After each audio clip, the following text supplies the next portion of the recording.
Where are we going with this? Where do you think things are headed in the future? So to your point, and how is it being perceived today versus the reality? And I think that right now people like to say, yeah, we're using AI. Everything you just said is exactly right. And I think what could be happening is they're committing to AI with actually thinking about what the outcome they're trying to achieve is, and specifically what AI, how AI is going to help them.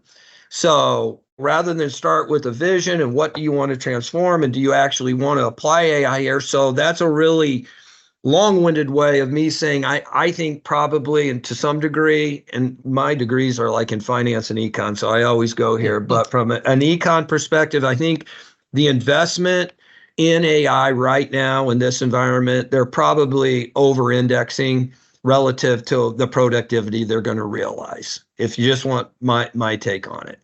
Yeah. So I think what'll happen is, I think it's, probably there's going to come a time in the not too distant future where you're going to see the contrary to all the hype that's out there today. The reality will start to come in, and maybe you'll see people pull back from some of these investments that they're making in AI today.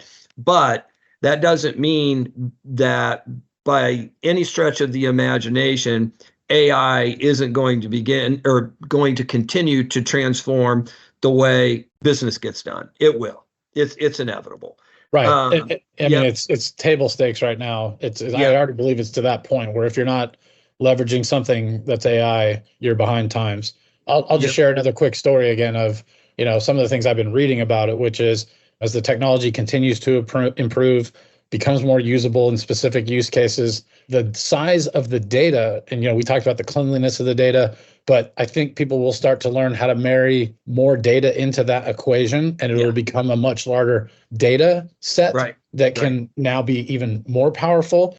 And I'll throw in like one last buzz term that I keep hearing is what's coming in the future, and it's more of a global thing, even beyond field service, which is that data set is going to become so large that's when something like quantum computing, which is we're on the verge of that too, that can process these data models so fast and get you the answer and predictions and these type of things. So that's where I see it's going as well. We're not there yet, but it's exciting times. And I'll give you one last chance. Is there anything you want to add? If not, I'll happily. No, I think in my space that I work in, which is really, in-home repair for major appliances, it's what I would call a target-rich environment. So there are so many sort of, to your point, table stakes, just base use cases that we can apply AI to that we've never done in the past, that just transforming us right now is what we're focused on. And like I said, it's a target-rich environment. There's lots and lots of opportunity, which means that we've been relatively static for a very long time.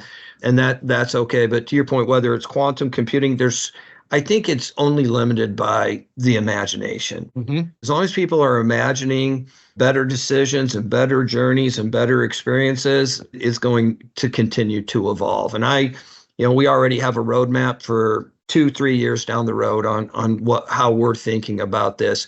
I do think some of it's going to be tempered by, there is going to be regulation. It'll become that there will be emerging regulation. And I do think for us in managing our network of providers, there is even regulation outside of AI, but there's sort of that work regulation that's out there. So some of it will be somewhat, limited by that. But it's exciting. I think like I said, anything you can imagine, that's basically what the future will be.